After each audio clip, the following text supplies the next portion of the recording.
আস্তে আস্তে করে বাপিয়ে নেব। নমস্কার দর্শক বন্ধুরা, আমাদের রান্নাঘরে সবাইকে অনেক অনেক স্বাগত। আজকে আমি আপনাদের সঙ্গে শেয়ার করব রমাসের বাটা ভর্তা। এই দেখুন বন্ধুরা, রমাস গাছ। এখন আমি রমাস তুলে নেব, আপনারা সঙ্গে থেকে দেখবেন, খুব ভালো লাগবে। এই বন্ধুরা কত বড় বড় রমাস হয়েছে।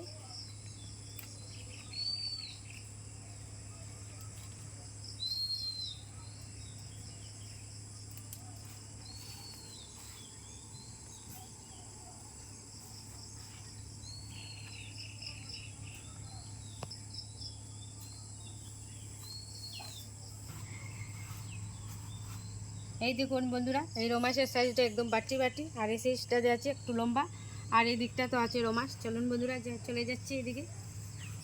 এই দেখুন বন্ধুরা কত লম্বা লম্বা রমাস হয়েছে।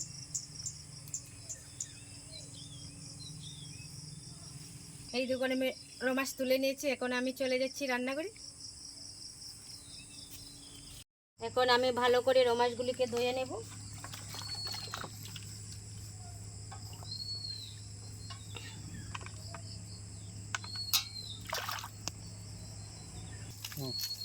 এখন আমি উনুনটা জ্বালিয়ে রমাসগুলিকে বাপিয়ে নেব।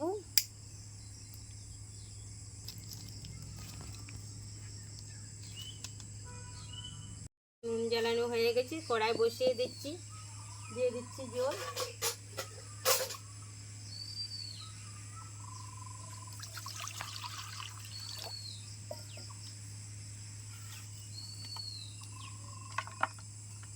রমাসগুলি বাপিয়ে নেব, আজকে আর কেটে দেবো না, আস্তে আস্তে করে বাপিয়ে নেব।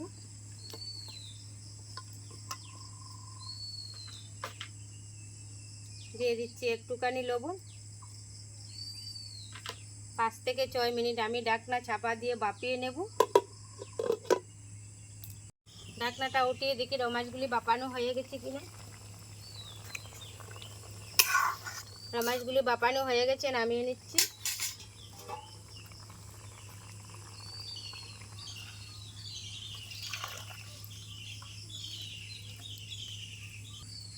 এখন আমি রমাসগুলোকে শিল পাটায় বেটে নিচ্ছি।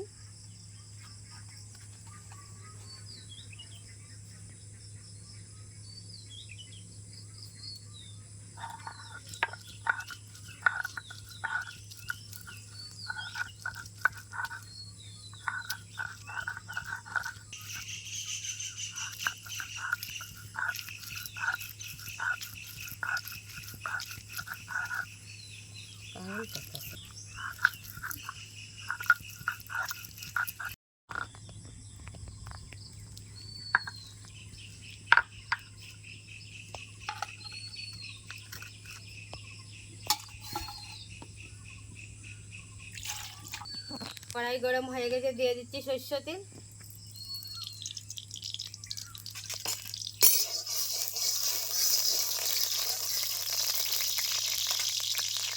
তেল গরম হয়ে গেছে, দিয়ে দিচ্ছি পেঁয়াজ কুচি, কাঁচা লঙ্কা কুচি,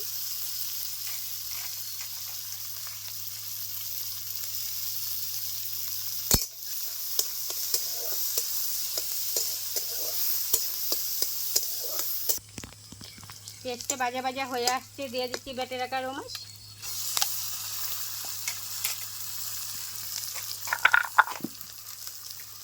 দিয়ে দিচ্ছি হলুদ গুঁড়ো, জিরার গুঁড়ো, লাল লঙ্কার গুঁড়ো, আর আমি দিয়ে দেবো স্বাদ মতো লবণ।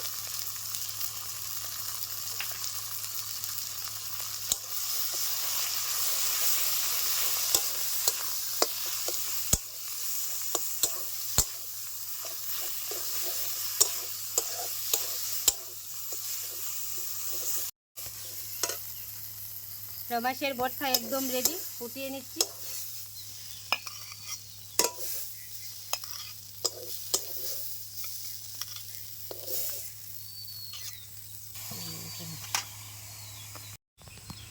বন্ধুরা, রমাসের ভর্তা তো আমি বানিয়ে নিলাম। আজকের পর্বটি আপনাদের কাছে কেমন লাগলো?